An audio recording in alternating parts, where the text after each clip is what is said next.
سلامونه و نیکی هیلی الله تعالی که روغ و صحتمند اوسئ تاسو ته ښه راغلاست وایم. موخه د نن ورځ درس مو دا ده چې قدرمن زده کوونکي منفصل یا مجزا توري په پښتو ژبه کې وپیژني.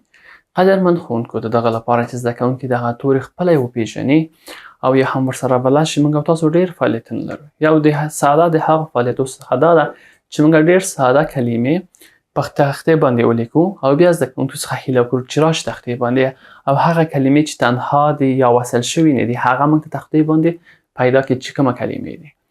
د بیلګې په توګه مثلا زه احمد چې یو زده کوونکی ده هغه غواړم هغه ته وایم په تختې باندې ته کومه کلمه په دغه لومړي کلمې کې کوم توری ګورې چې وصل نه ده یا مجزا ده یا چسبېدلی نه ده بل نورو تورو سره، هغه حتما ماته وایي استاد دغه لومړی توری دی چې الف ده. زه ورته وایم شاباس آفرین الف درته لیکم. بیا بل زده کوونکي ته شانس ورکوم. بل زده کوونکی چې کله راشي هغه ته وایم ته دغه کلمې کې کومه مجزا توری یا منفصل توری ګورې، هغه حتما ماته وایي چې استاده ژ. زه وایم شاباس همدا ژ دلته لیکم. همداسې ادامه ورکوم د بل کلمې لپاره وایم دغه کې ته چې کوم مجزا توری ګورې، هغه حتما وایي واو. او دا د اخري لپاره هغه حتما وایي استاد دلته خو دوه دانې دي، یو ډال ده یو هم الف ده. زه وایم شاباس دا ډال هم لیکم او دا الف هم لیکم د دواره. پس له دې لږ وضاحت ورکوو زده کوونکو ته وایي چې دغه توري چې تاسو ګورئ یا نور هم چې همداسې شاید ډېر اوسي، دغه توري په پښتو ژبه کې په نوم د منفصل یا مجزا توري یادېږي. ولې؟ ځکه معمولا دغه توري نور تورو سره وصل کیږي نه، مګر اکثرا یا بعضې یا ځینې وخت وبښئ ځینې وخت تورو مخکینی یا راسته خواته کوم توری چې ده هغه سره وصل کیږي. رقم لکه ډاکټر کې دغلته ر کلمه چې ده دا ټ سره چې ده وصل ده، دا ورته نښه کوو چې مثلا دغلته داسې. اما معمولا چې دا د تنها راځي او هیڅ وخت شاتني توري سره نه وصل کیږي. یا په بل عباره ورته تعریف کوو چې منفصل توري هغه توري دي چې شاتني توري سره نه وصل کیږي اما مخکینی یا راسته لاس توري سره وصل کیږي او دا په پښتو ژبه کې 11 دانې دي. په دغه توګه زده کوونکي دغه تورو سره څه کیږي بلدیږي. قدرمن ښوونکو اوس د دې لپاره ډاټ لاسه کړو چې آیا زموږ زده کوونکي منفصل یا مجزا توري نورو تورو منځ کې پیژني یا دا توري زده کړي که نه. ښه ده چې موږ او تاسو فلش کارتو څخه ګټه واخلو. موږ او تاسو تختې باندې منفصل او غیر منفصل یعنې متصل یا ټول فلش کارتونه د الفبا توري نصب کوو.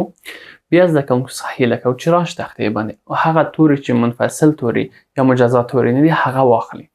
د بیلګې په توګه مثلا احمد چې راشي دغه توری چې سواده وایي دا استاده څه ده دا منفصل توری نه ده یا متصل نه دا به اخلي. دغه ټول توري به اخلي. په آخر کې موږ ته څه پاتې کیږي؟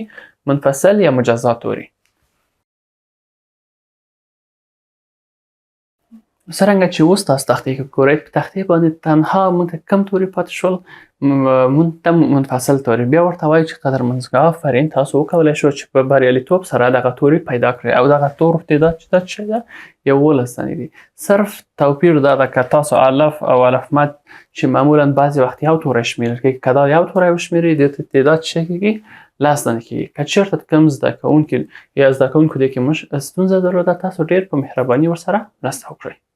قدرمن ښوونکو پس له دې چې زده کوونکو د منفصل تورو په هکله انفرادي شکل او په کلمو کې بلد شول، دا یو وخت دی چې هغوی دغه توري په جملو کې پیدا کړي.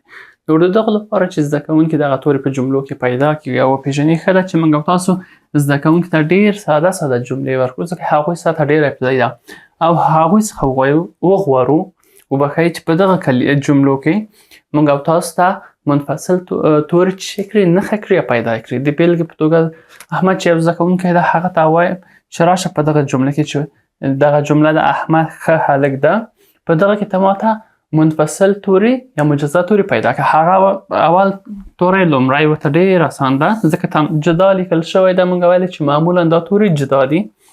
داسې راځي ګوري دلته دا هم حلقه کوي 2 دانې. وایي دغه د استاد خلاص شو. زه بیا ورته وایم ته بیا هم ښه جمله وګوره چې آیا دا د صحیح لیکلې که نه. هغه شاید وایي استاده دغه یې کردک حلقه که نه وایم دا نه ده. معمولا دغلته 2 اشتباهات زده کوونکي کوي. یو دا چې نور توري چې ګوري چې تنها لیکل شوي هغه وایي منفصل توري دي چې دا حالت نه ده. موږ او تاسو ویلې منفصل توري معرفي کړل او هغوی باید هغه وپیژني. نور ومویل چې منفصل تورو هغه توري چې هغه دغه چپه خوا تورو سره نه وصلېږي، اما راسته خوا سره وصلېږي. په دغو تورو ورته وایم بیا وګوره کومه توری تانه اشتباه شوی ده چې راسته خوا سره وصل شوی دی او هغه منفصل توری ده. هغه حتما بیا ګوري وایي اوس پوه شوم دال دی، ځکه دال میم سره وصل شوی، یعنی راسته خوا تورو سره وصل شوی دی او دا زموږ نه هیر شوی دی.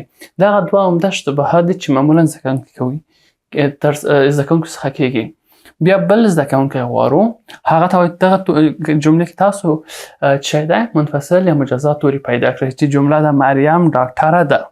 هغه به حتما وایي استاد دغلته مې پیدا کړه ری ده چې میم سره بیا وصل شوې ده، دم ډال ده، دم الف ده، دلته نور دلته ری ده او دلته هم ډال ده.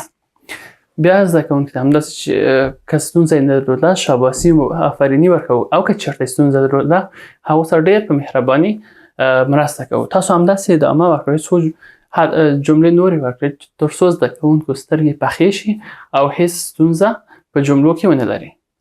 قدرمن ښوونکو، په پای کې د دې لپاره ډاډمن شو چې زده کوونکي ټول منفصل یا مجزا توري په سمه توګه زده کړي دي او هغوی ته دغه درس بیا هم تکرار شي. ښه ده چې د کورنۍ دندې لپاره زده کوونکو ته څو ساده کلمې ورکړو او د هغوی څخه هیله وکړو چې په دغه ساده کلمو کې منفصل یا مجزا توري چې کړي، رنګامیزي یا نښه کړي یا حلقه یې کړي، هر رقم چې تاسو مناسب ګورئ. د بیلګې په توګه مثلا ځینې کلمې ما لیکلې دي لکه کور. زده کوونکو څخه هیله کوم چې په خپل کور کې په دغو کورو کې په دغو کلمو کې وبښئ منفصل توري چې کړي رنګامیزي کړي یا هم حلقه یا نښه کړي. په دغه څه مثلا کاف کور کې ګورو کاف نه ده منفصل، داسې واو چې ده بیا داسې حلقه کوو. دلته بل کومه ده ری، هم همداسې ادامه ورکوو تر آخره پورې. دلته ګورو چې کوم توری منفصل ده ری ده او بل څه شی ده الف ده. چېرته چې منفصل توری اوسي هغه حلقه کوو. دلته کتاب کلمې کې الف ده. په دغه توګه ټول توري زده کوونکي باید خپل کتابچو کې چې کړي حلقه کړي یا هم رنګامیزي کړي، څه رقم چې تاسو مناسب ګورئ. که سبا دوی خپل کارونه راوړل تاسو ته یې ښکاره کړل، که توري صحیح رنګامیزي کړي ول ډېر ښه تشویق یې کړئ، او که چېرته چا کوم زده کوونکي ستونزه درلودله ډېر په مهرباني ورسره مرسته وکړئ. مننه کوم ستاسو پاملرنې څخه. تاسو ته ښه وخت غواړم.